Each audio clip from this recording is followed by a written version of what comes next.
لبيك اللهم لبيك لبيك لا شريك لك لبيك إن الحمد. First പായ്ക്കപ്പലി. ആ പായ്ക്കപ്പലി തലശ്ശേരി കടൽപ്പാലത്തിൻ്റെ രണ്ട് സൈഡിൽ നങ്കൂരമുട്ടിയിരിക്കുന്ന സന്ദർഭത്തിൽ ഞാൻ പോയി കണ്ടിട്ടുണ്ട്. അപ്പം വെള്ളം മഴ കൊള്ളാണ്ടിരിക്കാൻ വെള്ളം കൊണ്ട് കടൽ വെള്ളവും പിന്നെ കടൽക്ഷോഭത്തിൽ വെച്ചിട്ട് കൊള്ളാണ്ട് നിൽക്കാൻ വേണ്ടി ഈ പായ്ക്കപ്പലിൻ്റെ ഈ മുൻഭാഗത്ത് ഒരു ഭാഗം നമ്മളെ പഴയ പത്തായം പോലെ എന്ന് പറഞ്ഞു വെച്ചാൽ ഒരു 5-6 അടി ഉയരത്തിൽ ഒരു വലിയ സ്റ്റേജ് പോലെ ഒരു 10-50 കിടന്ന് ഉറങ്ങാനുള്ള ഭാഗത്തുള്ള സ്റ്റേജ് പോലെ പല, അതിൻ്റെ ഇങ്ങേ സൈഡിൽ പല കൊണ്ട് മറച്ചിട്ട് ഒരു വലിയ പെട്ടി. ഇതിൻ്റെ ഉള്ളിലാണ് വില പിടിച്ച കുരുമുളകടക്കമുള്ള സാധനങ്ങൾ സൂക്ഷിക്കുക. കാരണം വെള്ളം നനയാണ്ടിരിക്കാൻ പഴയ കാലത്തെ നിർമ്മിതിയാണ് പറഞ്ഞത്. പിന്നെ നമ്മുടെ തെങ്ങോല, മറിഞ്ഞ തെങ്ങോലയില്ലേ, അതുകൊണ്ട് ചെറിയ ചെറിയ ഗുടികളായിട്ട് അതിൻ്റെ ഉള്ളിലാണ് ബാക്കിയുള്ള യാത്രക്കാരൊക്കെ കിടന്നിട്ട് പറയും. ഇതാണ് പായ്ക്കപ്പലിൻ്റെ രൂപം. വലിയ പായെന്ന് വെച്ചാൽ നീളമുള്ള, പിന്നെ വളരെ ഹൈറ്റുള്ള, നമ്മളെ സിൽവർ റോക്കല്ല, ആ രീതിയിൽ ചവോക്ക് മരം കണ്ടില്ല, അതിൻ്റെ അതിൻ്റെ ഒരു സുരുവുള്ള മരം ഉണ്ട്. കുത്തനെ ഒരു കൊമ്പൊന്നും ഉണ്ടാവില്ല, മുള പോലെ നല്ല സ്ട്രോങ് ആയിരിക്കും. അത് ഇതിൻ്റെ മുകളിൽ പായ ഇങ്ങനെ കെട്ടിയിട്ടായിരിക്കും ഉണ്ടാകുക. അപ്പോൾ കാറ്റിന് ഇത് അപ്പോൾ മുമ്പിൽ ഈ എൻഡിൽ ഇതിൻ്റെ ക്യാപ്റ്റൻ കപ്പിത്താൻ ഉണ്ടാവില്ല, ഇവിടെ ഇരുന്നിട്ട് ഒരു ചുക്കാൻ ഉണ്ടാവും തിരിക്കുന്നത്. ഇങ്ങനെ ഇതിനെ ഏത് സൈഡിലേക്ക് പോകണം എന്നുള്ളുണ്ട്. ചില സമയം അതിനുള്ള അതും അവിടെ ഉണ്ടാവും. അത് കടലിൻ്റെ അടിയിൽ ഒരു ഇതായിട്ട് മരത്തിൻ്റെ തന്നെയാണ്. അതിങ്ങനെ തിരിഞ്ഞതനുസരിച്ച് അതങ്ങനെ പോകും. ഇതായിരുന്നു പായക്കപ്പലിൻ്റെ രീതി. ഇതാണ് 1950 വരെ ഇത്തരം പായക്കപ്പലിൽ, അല്ല 1930 വരെ ഇത്തരം പായക്കപ്പലിൽ പോയി. പിന്നെയാണ് ഇത് വന്നത്, ഏത് ആവിക്കപ്പൽ. ആവിക്കപ്പൽ വന്ന സന്ദർഭത്തിൽ മറ്റേത് ആജിമാരൊക്കെ തലശ്ശേരിയിൽ നിന്ന് കോഴിക്കോട് നിന്നാണ് കയറുക ഹജ്ജിന്. അതൊരു മുത്തവ്വ ഉണ്ടാവും, ഒരു ഏജൻറ്റ്, അറബിയായിരിക്കും. അയാളുടെ മുമ്പേ ഇവിടെ വന്നിട്ട് പണ്ടേ കാലത്ത് ഈ കുറ്റിച്ചെരയൊക്കെയാണ് അറബികൾ കല്യാണം കഴിച്ചിട്ടുള്ള താമസിക്കുന്നൊരു ഇതുണ്ടായിരുന്നു. അപ്പോൾ അതിൽ ഒരു മുത്തവ്വ എന്ന് പറയും എന്നാ പറയുക. അദ്ദേഹമാണ് ഈ ആജിമാറ പായ്ക്കപ്പൽ കയറ്റുന്നതും അവിടെ എത്തിയാൽ ഹജ്ജ് കഴിയുന്നത് വരെയുള്ള ഗൈഡ്, ഭക്ഷണത്തിൻ്റെ എല്ലാ സംഗതിയും. അതിന് ഓരോ ആജിമാർ നല്ല പണവും വാങ്ങും, അന്നത്തെ ഇതൊക്കെ വാങ്ങും. അങ്ങനെ അവിടെ എത്തിക്കഴിഞ്ഞാൽ പിന്നെ ഈ പറഞ്ഞിട്ട് ഞാൻ വിവരിച്ചതുപോലെ ഒട്ടക കഫിലകളിൽ അവിടെ എത്തി ഒരു വർഷത്തോളം ഏകദേശം വേണ്ടിവരും തിരിച്ചു വരിക. കാരണം ഇവിടുന്ന് പോയാൽ തന്നെ 4 മാസമൊക്കെ ഒടിക്കും മക്കത്ത്, 3 മാസം 4 മാസമൊക്കെ മക്കത്തെത്തുക യാത്ര. അവർ എങ്ങനെയായാലും ഒരു മാസം ഇല്ലാണ്ട് പായ്ക്കപ്പള്ളി തുറമുഖത്തെത്തൂല. പിന്നെ അവിടെ നിന്നുള്ള യാത്രയാണ് വളരെ സാഹസകരമായ യാത്ര. ഈ 1000ഓളം കിലോമീറ്റർ മരുഭൂമിയിൽ കൂടിയുള്ള ഒട്ടകപ്പെട്ടുള്ള കപ്പി. അതിൻ്റെ ഇടയ്ക്ക് ഈ മരുക്കൊള്ളക്കാർ അവർ ആക്രമിക്കും. ചിലരൊക്കെ മരണപ്പെടും, ചിലരൊക്കെ ഈ നിലയാണ്. ഏറ്റവും കാര്യമായിട്ട് അരി നല്ല കൈക്കുത്ത അരി ഉണ്ടല്ലോ, നെല്ലരി അല്ലല്ലോ, അന്ന് കൈക്കുത്ത അരിയല്ല, നമ്മൾ നെല്ലി ഇതാക്കിയിട്ട് കുട്ടികളുടെ അരിയല്ല, ആ അരി. പിന്നെ ഒന്ന് നല്ല ഇതായിട്ടുള്ള ഉണക്കച്ചാറ്, അച്ചാറ് പിന്നെ കൂട്ടാൻ വേണ്ടിയിട്ട് കാര്യമുണ്ട്. അത്യാവശ്യം കാരണം ഈ ഉടവായ്ക്കൊക്കെ ഉണ്ടാക്കാൻ കാരണം നമ്മൾ അജിന് പോകുമ്പോൾ മുസ്ലിം സ്ത്രീകൾ കൂടെ പോയിനല്ലോ കൂടെ അജിന്. അപ്പോൾ കൂടെ പോയ സന്ദർഭത്തിൽ സ്ത്രീകളുണ്ടാവും. പണ്ടേ നമ്മളെല്ലാം അനുഭവമാണ്, ഓരോ സ്ത്രീകളുണ്ടാവും. ഒരു സ്ത്രീകൾ അവിടെ എത്തിക്കഴിഞ്ഞാൽ അവിടെ നിന്നുള്ള യാത്രയിലുള്ള ഭക്ഷണം വരുന്നത് വരെ ഗോതമ്പ് റൊട്ടി ഉണ്ടാവും അവിടുത്തെ തെച്ചു, അല്ലെങ്കിൽ യമത്തിൻ്റെ അവിടെ ഉണ്ടാക്കുന്ന ധാന്യത്തിൻ്റെ, ഇവിടെ യമനിലെല്ലാം ഉണ്ടാക്കുന്ന ധാന്യം ഉണ്ടല്ലോ, അതിൻ്റേതായ അരി കിട്ടില്ല. അത് പിന്നെ ആട്ടിൻ്റെതോ ഒട്ടകത്തിൻ്റെയോ ഇറച്ചി. അത് അധികവും ഇറച്ചി ചുട്ടിട്ട് കഴിച്ചതാണ്. അല്ലാണ്ട് പാചകം ചെയ്യാൻ കൊണ്ടുമ്പോൾ വിറകൊന്നും യാത്രയിലൊന്നും കിട്ടില്ല. കിട്ടിയാൽ വെള്ളവും കിട്ടില്ല. വെള്ളം കുടിക്കാനുള്ള വെള്ളം അല്ലാണ്ട് അതിൻ്റെ കൂടെയൊന്നും പാചകത്തിനുള്ളതൊന്നും കിട്ടില്ല. അപ്പം ഇവർക്കിത് യാത്രയിൽ ഏറ്റവും പ്രയാസപ്പെടുന്നത് ആ ഭക്ഷണമൊന്നും അവർക്ക് ഇതാവില്ല. സ്ത്രീകൾക്ക്, പുരുഷന്മാർ യാത്ര ചെയ്ത് പലതും കഴിച്ചു വരും, സ്ത്രീകൾക്കതാ.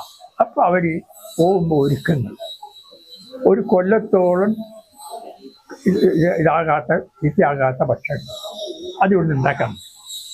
അങ്ങനെയാണ് ഈ ഓടവായക്ക പറയുന്നത്. ഓടവായക്ക എന്നാ, ഓടത്തിൽ കയറ്റുന്ന വായക്ക. ഓടത്തിൽ കയറ്റുന്ന വായക്ക അതാണ്. പിന്നെ ഒന്ന് കാര്യമായിട്ട് എന്താ വെച്ചാൽ ഞാൻ കണ്ടത്, ഞാൻ ചെറുപ്പത്തിൽ തിന്നതാണ്, വളവട്ടത്ത് ഉണ്ടാക്കിയിരുന്നു, അമ്മി വണ്ടിയാണ്. അമ്മിയുടെ വലുപ്പത്തിൽ പിന്നെ ചക്കര, ഈ പാടച്ചക്കര ഉണ്ട് ഇവിടെ നിന്ന് വരുന്നത്, ദ്വീപിൽ നിന്ന് വരുന്നത്. ഈ പശു നെയ്യ് പോലെ ഈ തെങ്ങുന്നെടുത്താണ് ചക്കര ഉണ്ടാക്കുന്ന, അതിൻ്റെ ഇതൊക്കെ ഉണ്ടാക്കുന്നത്.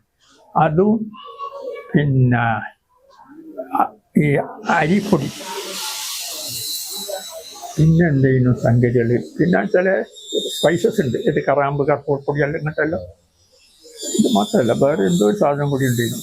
ഇത് മൂന്നും കൂടി ആക്കിയിട്ട് വേവിച്ചിട്ട് തേങ്ങ ചണ്ടിട്ടതും ഇട്ടിട്ട് കത്തിയാളുകൊണ്ട് മുറിച്ചെടുക്കുന്നതാണ്. കൊല്ലത്തോളം നിൽക്കും. ആ ഒരു കഷ്ണം തിന്നു കഴിഞ്ഞാൽ നല്ല കലോറി കിട്ടും. കാരണം തേങ്ങയും അരിയും പാടച്ചക്കരയും കൂടിയ ഭക്ഷണം ആയതുകൊണ്ടിട്ട് നല്ല ഊർജ്ജം കലോറി കിട്ടും. അതൊന്ന്. പിന്നെ ചുക്കപ്പം നിങ്ങൾ തിന്നിട്ടുണ്ടാവുമായിരിക്കും. അരി പൊടി ഇതാക്കിയിട്ട് കുഴച്ചിട്ട് ഇങ്ങനെ ഉരുട്ടും, ചെറിയ ഇതാക്കിയിട്ട്. എന്നിട്ട് അത് പ്രത്യേക രൂപത്തിൽ അരി പൊടിച്ചിട്ടാണ്. എന്നിട്ട് അത് വെളിച്ചെണ്ണയിൽ നല്ല ശുദ്ധ വെളിച്ചെണ്ണ പാട്ടിട്ടയിൽ വെച്ചെടുക്കും. അത് കൂടാ ഈ മൂരിയസ്റ്റ് ഉണ്ടല്ലോ, ചെറിയ അത്രയും കട്ടിയ കഷ്ണം, ചുക്കപ്പത്തിൻ്റെ അത്രയും ചെയ്ത കഷ്ണം തറച്ച് ചേർത്തിട്ട് വേവിച്ചിട്ട് ഉണക്കും. നല്ല ഉണക്കും. ഉണക്കിയിട്ട് അതെടുത്തിട്ട് പറക്കും ഉണ്ടാവും. അതും ഇതിൻ്റെ കൂടെ മിക്സ് ചെയ്യും. ഇതിൻ്റെ മസാലയും കൊണ്ട് മിക്സ് ചെയ്യും. എന്നിട്ട് അത് ഭരണിയിലിട്ടിട്ട് അതിങ്ങനെ ഒത്തിട്ട് തിന്നാം. കപ്പലിൽ വെള്ളം കപ്പലിലേക്ക് വീഴാത്ത രൂപത്തിൽ, നമ്മളിപ്പം മലമൂത്ര വിസർജനം ചെയ്യുമല്ലോ, കക്കൂസ് പോകണല്ലോ, കപ്പലിൽ വരില്ല. ആ രൂപത്തിലൊരു സംവിധാനം കപ്പലിൻ്റെ മുകൾ തട്ടുന്ന് ഇങ്ങനെ ആക്കിയിട്ട് അവിടെ കയറിയിട്ട് വീഴാത്ത മാതിരി കൂട് പോലെ, ഒരു ചെറിയ വീട് പോലെ, നമ്മുടെ ചെറിയൊരു ഹമാം പോലെ ആക്കിയിട്ട്, അപ്പോൾ അവിടെ നിന്നുള്ള എല്ലാം നമ്മൾ കുടിച്ച വെള്ളവും പിന്നെ മലവും മൂത്രവും എല്ലാം കടലിലേക്ക് ഇതിനുള്ളിലുമില്ല. ഉള്ളു വളരെ നീറ്റായി.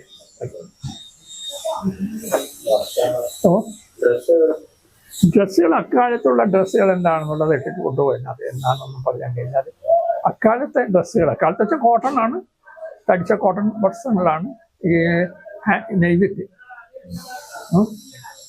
നിങ്ങൾ ഇപ്പോൾ ഇത്തൊപ്പിയല്ല, ഇതിനെക്കാട്ടിലായി നമുക്ക് കാണിച്ചത്. പണ്ടത്തെ നമ്മളെ നേതാക്കന്മാരൊക്കെ ഇട്ട് തൊപ്പിയ മാപ്പിളത്തൊപ്പി ഇല്ല, കണ്ട വലിയ വലിയ MP മാറും മെമ്പർമാരൊക്കെ ആണ് മുസ്ലിം ലീഗിൻ്റെ ആദ്യത്തെ. അവർ ധരിച്ച തൊപ്പി ഉണ്ടാക്കിയത് എവിടെ നിന്നാണെന്നറിയോ? കണ്ണൂർ സിറ്റിയിൽ നിന്നും തയ്യലും സിറ്റിയും ഉണ്ടാക്കിയത്. കുടിൽ വ്യവസായത്തിൽ മുസ്ലിം സ്ത്രീകളും പുരുഷന്മാരും ഒരുമിച്ച് ഉണ്ടാക്കിയത്. ഇത് ഇവിടെ നിന്ന് ഇത്തരം തൊപ്പികൾ അറബികൾ വാങ്ങിച്ച് വൈക്കപ്പള്ളിൽ കൊണ്ട് അവിടെ വെക്കും. ഇവിടെ വാങ്ങി അതൊരു വലിയൊരു കണ്ണൂരിൻ്റെ ഒരു വ്യവസായമായി. അത് ഒരു 1960 വരെ ആ വ്യവസായം നിലനിന്നു. പിന്നെ അതെ അതെ അതെ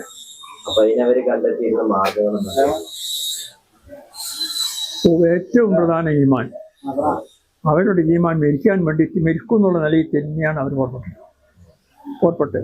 അതായത് എല്ലാം കൈവിട്ടിട്ടാണ്, എല്ലാം വസിയത്ത് ചെയ്ത് എഴുതി കൊടുക്കേണ്ടത് എഴുതി കൊടുത്തു, പറഞ്ഞു, എല്ലാം കൈവിട്ട് പൊരുത്തപ്പെടിച്ചിട്ടാണ് പോകുന്നത്. ഇന്നത്തെ മാതിരിയൊന്നുമല്ല. ഇന്നത് നമ്മൾ ഭാവനയിൽ കൂടി കാണാൻ കഴിയില്ല. അപ്പോൾ അങ്ങനെയുള്ള യാത്രയാണ്. ആ യാത്രയിൽ വെച്ച് കഴിഞ്ഞാൽ അവർക്ക് യാതൊരു പ്രയാസവുമില്ല. കാരണം അവർ പഠിച്ചതും നിയത്തും ഒക്കെ അതാണ്. ഈ ഹജ്ജിന് പോകാൻ ഒരുങ്ങുന്ന കുട്ടികൾ. പിന്നെ പണമുള്ളവർക്ക് പോകുമ്പോൾ നല്ല പൈസ കൊടുക്കണം. മുത്തവക്ക് യാത്ര ചെലവിനും ഭക്ഷണ ചെലവിനൊക്കെ ഇവിടുത്തെ മതിയല്ലോ, അതിനനുസരിച്ച് കൊടുക്കണം. അതൊക്കെ സ്വർണ്ണ നാണയങ്ങളും വെള്ളി നാണയങ്ങളും ഉള്ളവരാണ് അന്ന് ഒരുങ്ങുക. വേറെ ഒന്നുമില്ല. പിന്നെ എന്താണെന്ന് വെച്ചാൽ ചില സമയം ചില മരുന്നുകൾ, ആയുർവേദ മരുന്നുകളുണ്ട്, വളരെ വിശേഷപ്പെട്ട മരുന്നുകളൊക്കെ ആയിട്ടുണ്ട്. അത്തരം മരുന്നുകൾ കഴിയും. വളരെ വിശേഷപ്പെട്ട മരുന്നുകളൊക്കെ ഇപ്പം ഈ അലോപ്പതി വന്നതോടുകൂടി അതെല്ലാം അങ്ങ് പോയി. അതേപോലെ ഈ അന്ന് പ്രധാനമായിട്ടും ഇവിടുന്ന് പോയിരുന്ന കേന്ദ്രങ്ങളൊക്കെ പേര്, ഈ പായ്ക്കപ്പലുകൾ പുറപ്പെട്ടിരുന്ന കേന്ദ്രങ്ങളൊക്കെ പേര്. ഏറ്റവും പ്രധാനം കോഴിക്കോട്, തലശ്ശേരി, വളവട്ടണം, കൊടുങ്ങല്ലൂർ, പിന്നെ കൊച്ചിയും. കൊച്ചിയിലെന്ന് വെച്ചാൽ അങ്ങോട്ട് തെക്കോട്ട് മുസ്ലിങ്ങൾ അത്ര അധികം സമ്പന്നരായിരുന്നില്ല. അവിടെ സമ്പന്നർ ചേട്ടന്മാരാണ്, ക്രിസ്ത്യാനിമാർ. തെക്കോട്ട് മുസ്ലിം സമ്പന്നർ കോഴിക്കോടും കൊടുങ്ങല്ലൂരും തലശ്ശേരിയാണ്. പിന്നെ കണ്ണൂരും,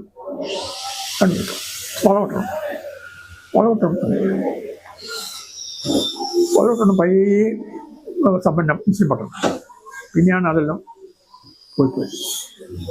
അതേപോലെ ഈ പായക്കപ്പലുകൾ ഈ മരുഭൂമിയിലൂടെ പോകുമ്പോ ഈ ആക്രമിക്കുന്ന ആൾക്കാരുണ്ടാവും, കൊള്ളക്കാര്. അതുപോലെ കടൽ കൊള്ളക്കാരുണ്ട്.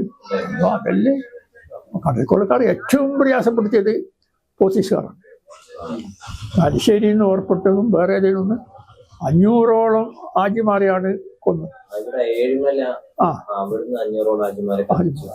കടലിൽ നിന്ന് പല സ്ഥലത്തുനിന്ന് വടക്കേ മലബാറിൽ നിന്ന് പലവരും പല സ്ഥലത്തുനിന്നും പോയ കപ്പലാണ്.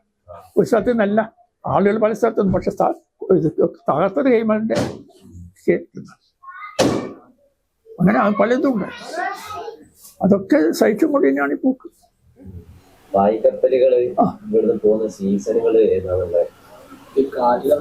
കാറ്റെല്ലാം നോക്കിയിട്ട് അത് സ്വാഭാവികമായിട്ടും ഈ മോൺസൂൺ ഇത് കഴിഞ്ഞ് തുലാവർഷം കഴിഞ്ഞ ഉടനെ പോകും. തുലാവർഷം കഴിഞ്ഞ ഉടനെ തന്നെ പുറപ്പെടും. അത് പോവും. പിന്നെ കടലിലെത്തിക്കഴിഞ്ഞാൽ അവർക്ക് നമുക്കറിയുന്നല്ലോ ഈ പായ്ക്കപ്പള്ളി അവർക്ക് ഈ കടലിൻ്റെ ഗതികളും യാത്രാ റൂട്ടും ഗതികളും കാറ്റും ഇതൊക്കെ അറിയുന്നവരാണ് ഈ പായ്ക്കപ്പലിൻ്റെ റാങ്കുമാർ, ഈ ക്യാപ്റ്റന്മാർ. അതവർക്ക് വളരെ